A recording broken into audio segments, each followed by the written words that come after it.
नमस्कार, एडीआल story channel में आपका स्वागत है। आप लोग ये कहानी कहाँ-कहाँ से देख रहे हैं, कमेंट्स में ज़रूर बताएं। हमारी आज की कहानी है जैसी करनी वैसी भरनी। नमस्ते आंटी जी, और कैसी हैं? कहकर सौरभ अपने दोस्त की माताजी के पैर छूने लगा। खुश रहो बेटा। अरे बेटा, तुम कोटा से कब आए और सब कुछ ठीक तो है ना? कहते हुए माताजी इधर-उधर देखने लगी। दरवाजे पर भी देखा मगर कोई नहीं थे। सौरभ बोला, आंटी जी सुमित को ढूंढ रही हैं? दरअसल उसे बहुत ज्यादा काम था तो इस कारण वह नहीं आ पाया। अगली बार तो उसे अपने साथ लेकर ही आऊंगा। बेटे के आने की उम्मीद में अम्मा जी की आंखों में एक चमक आ गई थी। एकदम से वह गुमसुम हो गई और उनकी आंखों में आंसू भर आए। थोड़ी ही देर में सुमित के बाबूजी भी वहां आ गए और तब तक अम्मा का आंचल आंसुओं से भीग चुका था। बाबूजी बोले, अरे भगवान, क्यों रो रही हो? इतना परेशान क्यों हो रही हो? अब यही हमारी किस्मत है। जितनी जल्दी हो सके हमें इसे स्वीकार कर लेना चाहिए। अम्मा के सामने सुमित के बचपन की यादें ताजा हो गई। कितनी मन्नत से मांगा था सुमित को उन्होंने भगवान से। कभी चोट सुमित को लगती थी तो दर्द अम्मा जी को होता था। अम्मा जी सुमित को अपनी आंखों से ओझल नहीं होने देती थी। आज इसी बेटे को अम्मा बाबूजी अपने स्टेटस के नहीं लगते। लोगों के सामने अपने माँ बाबूजी को ले जाते हुए उसे शर्म आने लगी है। अरे सुमित, ऐसी तरक्की का तुम क्या करोगे जो तुम अपनी माँ और पिताजी का सहारा ही उनके बुढ़ापे में ना बन सको? तुम केवल अपनी कमाई और पैसों के बारे में जानते हो। कभी यह भी सोचा है कि तुम्हारी अम्मा और बाबूजी किस हालत में रह रहे हैं? सौरभ ने सुमित को समझाना चाहा, तभी सुमित बोला, सौरभ तुम मेरे दोस्त हो तो केवल दोस्ती तक ही सीमित रहो। मेरे पारिवारिक मामले में तुम दखल देना मत आया करो। यह मेरे और मेरे परिवार के बीच की बात है। मेरी जिंदगी है, मैं जैसी चाहूँ वैसे ही जी सकता हूँ। अब मुझे अपनी जिंदगी कैसी जीनी है, अपने माँ बाप के साथ कैसे रहना है, यह तुम्हें सिखाने की जरूरत नहीं है। मैं इतना बड़ा डॉक्टर हूँ, यहाँ दिन भर में इतने ज्यादा मरीज आते हैं। अगर उन्हें छोड़कर मैं एक दिन के लिए भी चला जाऊं तो मेरा हजारों रुपए का नुकसान हो जाएगा। मेरी उस नुकसान की भरपाई कौन करेगा? मैं अपना करियर छोड़कर गांव में नहीं रह सकता, और गांव में रखा ही क्या है। और अम्मा बाबूजी को यहाँ रहने को कहता हूँ तो वह जिद पर अड़े हैं कि गांव छोड़कर कहीं नहीं जाएंगे। और रही बात पैसों की, तो मैं यहाँ पर कमाता ही कितना हूँ जो हर महीने उन्हें पैसे भेज दूँ। मेरा अपना भी परिवार है, उनके भी खर्चे हैं। लेकिन अम्मा बाबूजी हैं जो चाहते हैं कि हर महीने मैं उन्हें पैसे भेजता रहूं। सुमित तू डॉक्टर है और इतना पैसा कमाता है कि थोड़ा सा अम्मा बाबूजी के पास तो भेज ही सकता है। ना तो तू उन्हें अपना समय देता है, ना ही पैसा। उनका भी तुझसे मिलने का मन करता है। 2 साल हो गया तू अपनी अम्मा बाबूजी से नहीं मिला। वह भी अपने बेटे और पोते से मिलने को तरस जाते होंगे। सौरभ यह सब बातें बोलता जा रहा था, लेकिन सुमित को इन सब बातों को सुनने में कोई भी दिलचस्पी नहीं थी। सुमित अपने अम्मा बाबूजी का इकलौता बेटा था। हर काम को बड़ी लगन और मेहनत से करता था, और बाबूजी को पूरा विश्वास था कि उनका बेटा बड़ा होकर उनकी खूब सेवा करेगा और उनके काम को भी संभालेगा।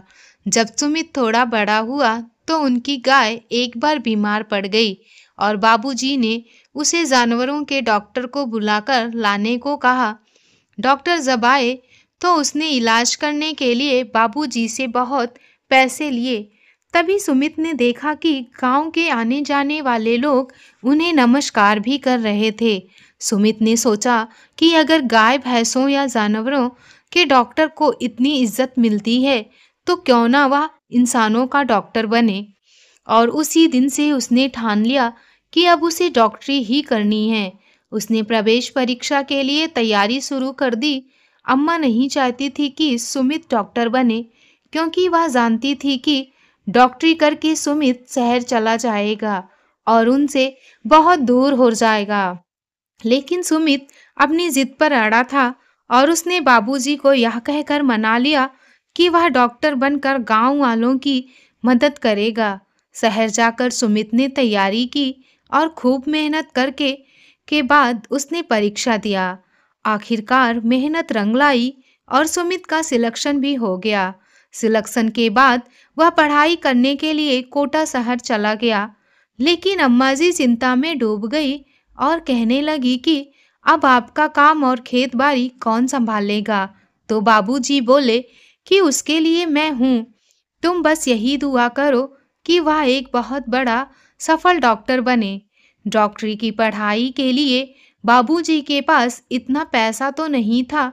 इस उन्होंने अपनी दुकान गिरवी रखकर पैसे का इंतजाम किया और हर महीने उसे पैसे भेजने लगे। अम्मा जी दुकान गिरवी रखने के हक में तो नहीं थी, क्योंकि वह जानती थी कि वह दोबारा से उस दुकान को छुड़ा नहीं पाएंगी।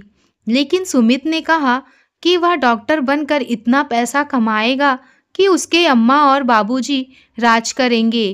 कुछ सालों के बाद सुमित की डॉक्टरी की पढ़ाई पूरी हो गई और उसकी एक बहुत अच्छे अस्पताल में जॉब करने लगा। जॉब करते करते बहुत सारे पैसे इकट्ठे होने के बाद सुमित ने अपना खुद का अस्पताल खोल लिया। बाबूजी चाहते थे कि उनके बेटे की शादी उनके गांव की ही किसी लड़की से हो जाए, लेकिन सुमित ने साफ साफ मना कर दिया था कि उसे गांव की किसी भी लड़की से शादी नहीं करनी है। उसने अपने लिए एक लड़की ढूंढ ली है जो कि उसके साथ ही काम करती है और वह भी डॉक्टर है। सुमित की शादी पल्लवी से हो गई। पल्लवी भी उसकी तरह गांव से बहुत नफरत करती थी और पल्लवी नहीं चाहती थी कि अम्मा बाबूजी आकर उसके साथ रहें। अम्मा बाबूजी यह बात जानते थे, इसलिए वह सुमित के घर आने को तैयार नहीं होते थे। गिरवी जमीन को छुड़ाने के लिए जब बाबूजी ने सुमित से पैसे मांगे तो सुमित ने साफ साफ इनकार कर दिया और कहा कि अब अपने लिए कोई नौकरी ढूंढ लो और उस पुराने से कबाड़े दुकान को भूल जाओ। यह बात सुनकर अम्मा बाबूजी के तो होश ही उड़ गए। वह दोनों इस बात को सुनकर सन्न रह गए। उनकी आंखों से झरझर आंसू गिरने लगे। कितनी मेहनत से कड़ी की थी यह दुकान।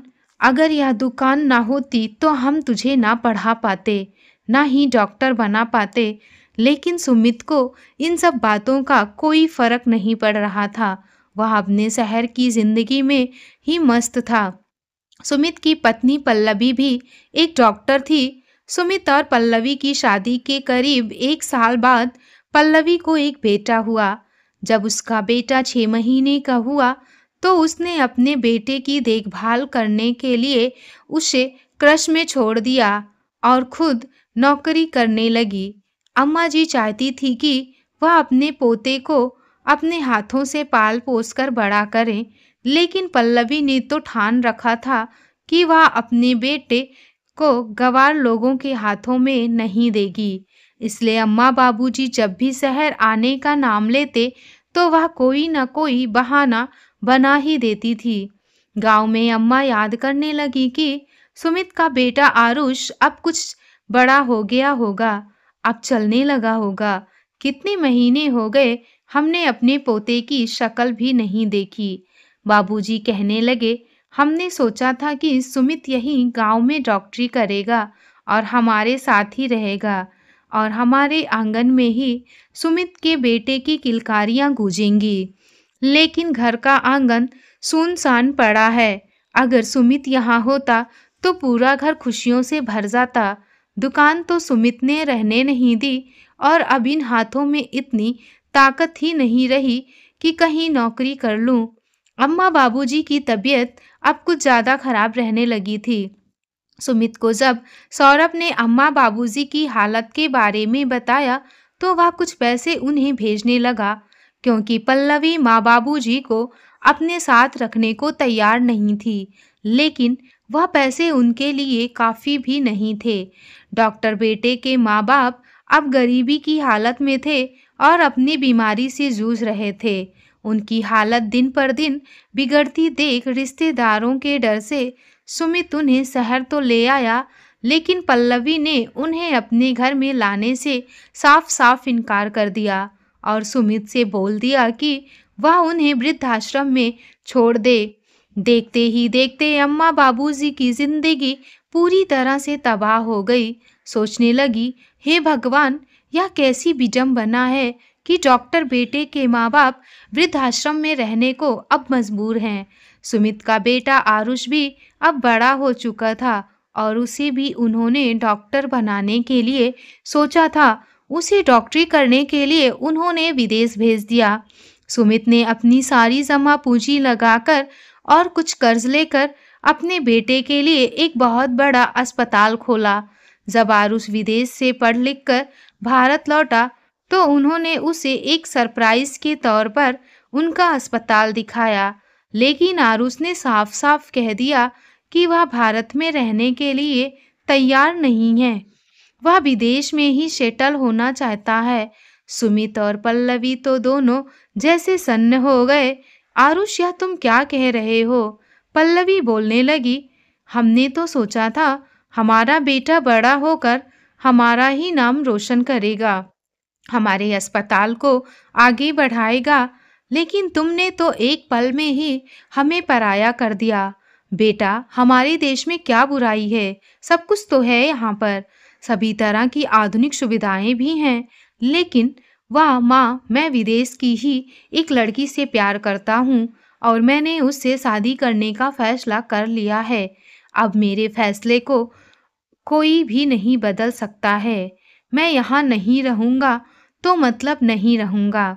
मेरी कल की ही फ्लाइट है और मुझे कल ही निकलना होगा। आरुष ने अपनी बात स्पष्ट तौर पर कह दी। सुमित और पल्लवी दोनों को जैसे काटो तो खून नहीं, उन्हें अपने कानों पर विश्वास नहीं हो रहा था। आरुष, तुम्हें सेटल करने के लिए हमने इतना बड़ा कर्ज उठाया है। अपनी जिंदगी भर की कमाई हमने तुम्हारे ऊपर खर्च कर दी, जिससे तुम पढ़ लिख कर एक अच्छा डॉक्टर बन जाओ, लेकिन अब तुम ही हमें छोड़कर जा रहे हो। क्या कमी थी आखिर हमारी परवरिश में, जो तुमने हमें यह दिन दिखाया? पल्लवी के हाथ पैर तो जैसे सुन्न हो गए और बोली, बेटा आरुष, मैं तुम्हारे बिना नहीं रह सकती। तभी आरुष बोला, आप शुरू से ही तो मेरे बिना ही रह रही हैं ना। मुझे तो आपने क्रश में छोड़ दिया था। जिस समय मुझे आपकी सबसे ज्यादा जरूरत थी, उस समय तो आप अपने काम में व्यस्त थी ना। ना तो मेरे लिए पिताजी के पास समय था, ना ही आपके पास, और दादा दादी को तो आपने मुझसे कभी मिलने ही नहीं दिया। अगर मेरे बिना आप दोनों का मन नहीं लगता तो आप भी वृद्धाश्रम में जाकर रह सकते हैं, और वैसे भी दादा दादी भी तो वृद्धाश्रम में ही रह रहे हैं, तो आप क्यों नहीं? यह बात सुनकर जैसे पल्लवी के पैरों तले जमीन खिसक गई। उसके सामने अम्मा और बाबूजी की तस्वीर आ गई। उसे लगा जैसे आरुष के रूप में उनके अपने ही कर्म उनके सामने आ गए हों। पल्लवी गहरी सोच में डूब गई। इसके आगे और कुछ ना बोल पाई और अपने कमरे में चली गई। सुमित भी आज ऐसा महसूस कर रहा था कि मानो उसने कितना घोर पाप किया हो। उसे अपने आप पर घिन आ रही थी। आज उसे उसका दोस्त सौरभ याद आ रहा था, जो हर पल उसे उसका फर्ज याद दिलाता रहता था, परंतु उसने दोस्त की भी नहीं सुनी। थोड़ा संभालने के बाद सुमित और पल्लवी ने फैसला लिया कि वह वृद्धाश्रम जाएंगे।